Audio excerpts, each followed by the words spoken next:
In today's video, we're going to be talking about some strange phenomenon that scientists simply can't explain. From hills supposedly made of chocolate to Japan's own Atlantis, here are the strangest things that scientists can't explain. But first, let's start with the Chocolate Hills. You fancy spending summer in the Philippines, be prepared for the heat. But if you want to see something mysterious and unusual, make sure to visit the province of Bohol. There you might notice what looks like thousands of chocolate kisses protruding from the terrain. These mysterious conical mounds are called the Chocolate Hills. They're approximately 1,268 individual hills, and their heights range from 100 to 160 feet. But there's this one particularly large blob of chocolate that's almost 400 feet high.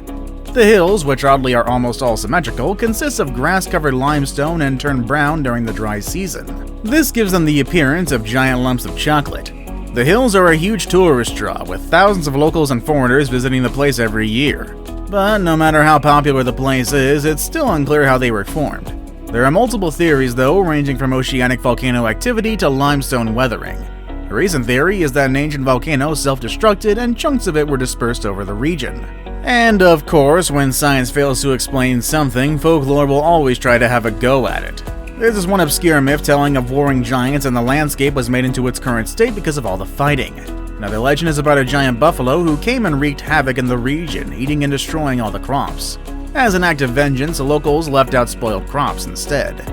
When the buffalo ate those crops, it got sick and left mounds of feces in its wake, bringing a new meaning to the name of Chocolate Hills and ew. The Mystery Chimney. Standing on a rise on the north of the island of Lubon, located off the coast of East Malaysia, is a 100-foot tall red brick chimney. As far as chimneys go, this one is pretty unremarkable. I mean, it's just a square-shaped brick tower with two arches at the base and a decorative frieze at the top. Thing is, though, archaeologists are puzzled as to the reason why it was built. Various hypotheses has been put forward to its purpose. Some say it belongs to an unfinished mansion, while others said it was a lighthouse beaconing passing ships or even a bell tower. Most likely hypothesis links the chimney to previous coal mining activities in the area, though.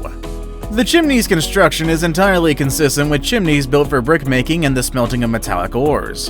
During investigation, they found that the interior of the chimney above the restored base was lined with glazed fire bricks that are specifically designed to cope with enormous heat. The iron bands placed at intervals on the exterior also confirm that the stack was constructed to withstand high temps. These bands not only strengthen the brickwork, but also expand and contract when the chimney heats up. Lubon isn't really a place known for making huge quantities of bricks, nor for having a huge deposit of precious metals. That said, there's still no telling what this enormous chimney was actually used for. The Nazca Lines.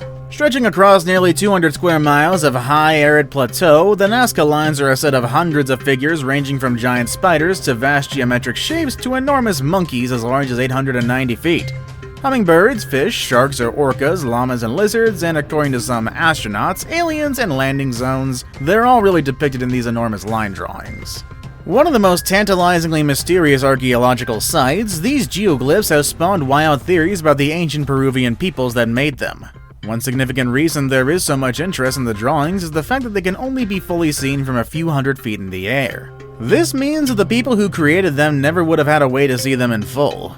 Due to the mystery surrounding their exact purpose and the fact that they can only be fully seen from the sky, the lines are a particular attraction to New Agers, ancient astronaut theorists, and alien enthusiasts, much to the frustration of the anthropologists, the archaeologists, and astronomers who have studied the lines. The latter honestly just want a credible answer for all this. These glyphs were made between 200 BC and 600 AD. This was the time of the technologically sophisticated Nazca people who are believed to have created the lines. How they were made is pretty easy to answer though. They were created by scraping a 10 to 30 centimeter layer of iron oxide off of the dry desert floor. Due to the incredible dryness and consistent weather of the area, this was all it took to create images that have lasted for well over 1500 years. The real mystery comes not in the how, but the why. Many have put forth theories, though, from paths used for ceremonial processions to images offered by the ancient people to their gods. However, frankly, unless we use a time machine to go back in time and ask the Nazca themselves, I don't think we're going to find out what the true purpose of these images are. The Crooked Forest. This forest looks like it was ripped directly out of one of the episodes of The Twilight Zone. In Poland, there's a group of around 400 trees that are mysteriously and identically bent. This prompted the locals to name the place the Crooked Forest. Hovering just inches above the ground, the trees dramatically take a sharp turn toward the sky, rounding into little J shapes as they make their ascent. No one really knows how these trees got their bizarre shape, and the stories about them run the gamut from the practical to the absurd. Most likely explanation among these seeking the truth is that the trees may have simply been buried beneath a terrible snowstorm while they were still saplings. Other, more eccentric explanations include a theory that abnormally higher gravity in the area brute forced the trees into their crooked state. Another equally as out there theory suggests that the local foresters manipulated the trees after planting them in 1925 to 28. Apparently, the foresters hoped to make furniture from the bent shapes and intervene when the trees were only 10 years old. Refusing to let the trees grow upwards, the foresters severely stunted their growth. Likely abandoning their efforts after the start of World War II in 1939, the foresters left a lasting ecological mark 80 years later. Every tree in the Crooked Forest has the same haunting bend, but despite bent beginnings, they've all grown to be tall and seemingly unhampered by their C-shaped curves. Trees are resilient, and so they continue to thrive, relying on the one branch they had left to take over complete function and grow upwards. Whatever damage occurred to one tree must have happened to them all because they remain uniform in deformity. The Yonaguni Monument. This place has scientists all over the world divided. While some believe that this vast underwater complex just off the coast of the Ryukyu Islands, Japan, is a natural phenomenon, others believe that it's the remnants of a long-lost city that sank into the ocean. Kinda like Japan's own Atlantis, actually.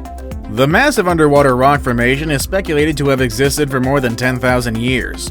But whether the formation is completely man-made, entirely natural, or has been altered by human hands is still up for debate. The Yonaguni Monument was first discovered in 1986 by a diver searching for a good spot to observe hammerhead sharks. After its discovery, marine geologist Masaki Kimura explored the monument for nearly 2 decades. Kimura remains convinced that the site was carved thousands of years ago when the landmass was above water. According to him, the monument's numerous right angles, strategically placed holes, and aesthetic triangles clearly show humans worked on it. He also claims that carvings exist on the monuments resembling Kaida script.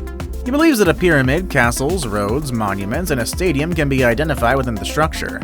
All in all, this just strengthens his belief that the monument is what remains of the lost continent of Mu, the Japanese equivalent to Atlantis. As with most theories of lost civilizations, the lost continent of Mu theory has its detractors. Boston University professor Robert Schauch has dived at the site and explains that the formation is anything but man-made. Sandstone structures typically erode into rigid formations, and it's unlikely that the structure was entirely man-made, if man-made at all, because the visible structure is connected to a hidden rock mass. Geology and strong currents may explain the peculiar shape of the rock, but they can't account for the pottery, stone tools, and fireplaces found there, possibly dating back to 2500 BCE. However, the items merely show that the area was once inhabited and does not indicate that the monument is anything other than a natural geological formation. Papakolea Beach. This beautiful beach in Hawaii is a cut above the rest. You can find everything that you'd expect to find in the tropical paradise there, including a relaxing ambiance, clear blue waters, beautiful cliffs, but don't expect fine white sand because the sand here on Papakolea Beach is a stunning green. It's the only beach with green sands in the US and one of only a couple in the entire world. Situated beneath Mauna Loa, the world's largest volcano, a unique mix of chemistry and geology has combined to form this bizarre and beautiful sandy environment.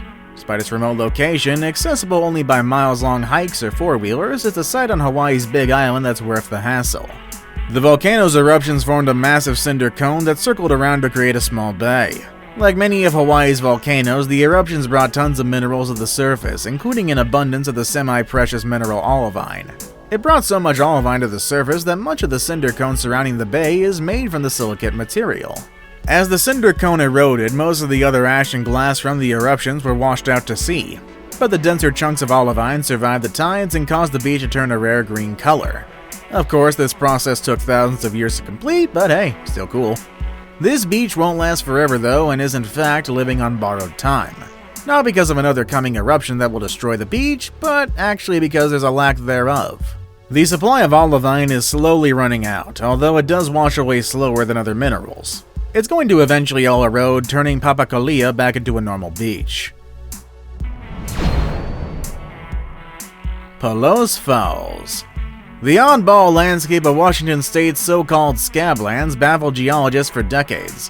Their basaltic features, spread across some 16,000 miles of the Columbian Plateau, seem to have been sculpted by a huge, rapidly moving deluge of water. The thing is, there's simply no evidence to support this concept.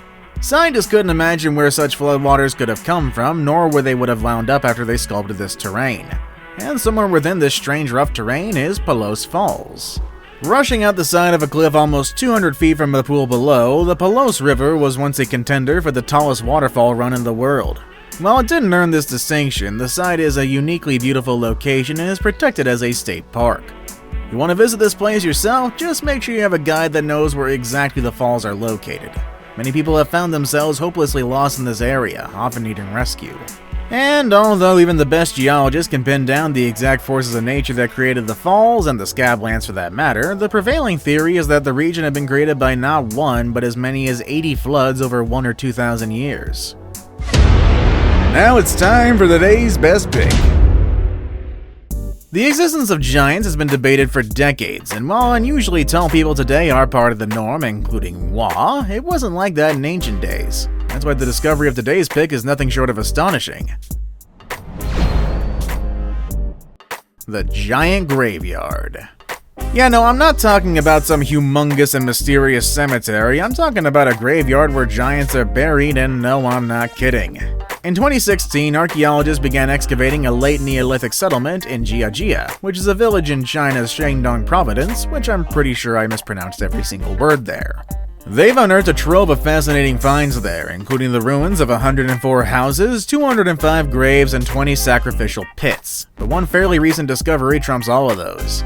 According to Mark Malloy of The Telegraph, a graveyard in Jiajia was found to contain the bodies of several men who were 5'9" or taller. Okay, honestly, that doesn't sound out of the ordinary to us, given that the average height of a human male today is about 5'8". But during the time when those men lived, they were friggin' giants. The remains were dated to about 5,000 years ago and were buried in large tombs. One of the individuals found in the graveyard was even taller than his leggy peers, measuring approximately 6 feet 2 inches. Researchers have theorized that the men grew to such heights at the time because they were high-status individuals who had access to better food than most of their contemporaries. The large tombs that housed the bodies certainly suggest that their occupants were wealthy, though. The theory would also explain why some of the remains, along with pottery and jade artifacts found within the tomb, appear to have been deliberately broken. The fairy circles. For decades, scientists from all over the world have puzzled over a striking phenomenon which happens in Namibia. Basically, there are forms of hexagonal patterns on the ground which are bare of any plant material. These blank spots are called fairy circles because they seem to have been put there almost by magic, and because scientists can't agree on what exactly causes them.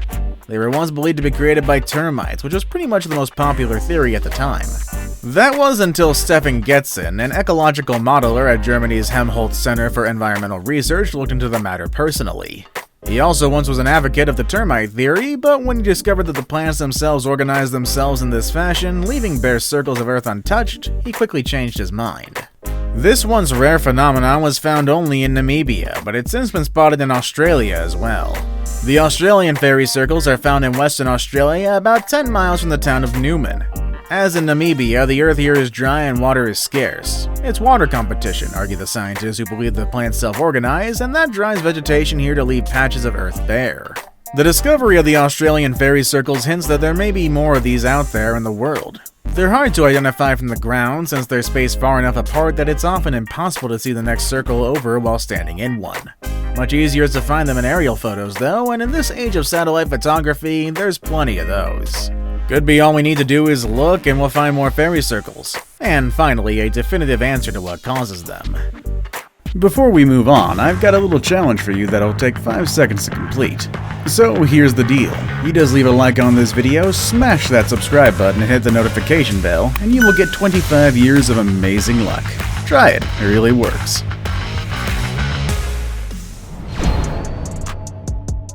Stonehenge. Is there any mysterious place in this world more popular than Stonehenge? Probably not, because if you haven't heard of this place, then you're probably living under a rock as big as the ones making up this strange monument here. I mean, just look at it. Gives off the odd creepy vibe that reminds you of legends about King Arthur and Merlin. No one really knows how and why the monument was built in that relatively barren field, but of course there are many theories and everyone is different as the next. However, there is quite a lot of info that most theories agree on. Radiocarbon dating of soil and bone tools found in the appropriate strata date construction of Stonehenge to somewhere in the 3000–2000 BCE range, which maps to the Neolithic age. The stones are also not native to the immediate area, but are instead from 240 miles away in Wales. Also, the orientation of many of the remaining stones seem to coincide with a solar calendar.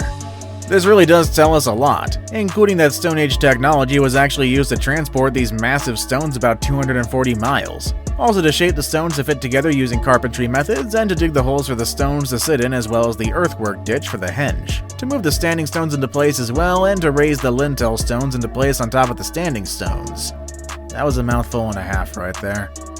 Again, we now know how it was built, but the answer to the question why it was built remains elusive. There's a common misconception that it was Druids who built the place, probably as a centerpiece for their rituals. But the fact is, Stonehenge was built by pre-Celtic peoples, and the Druids had nothing to do with creating the monument. Still doesn't answer the question of why it was built in the first place. See you all next time!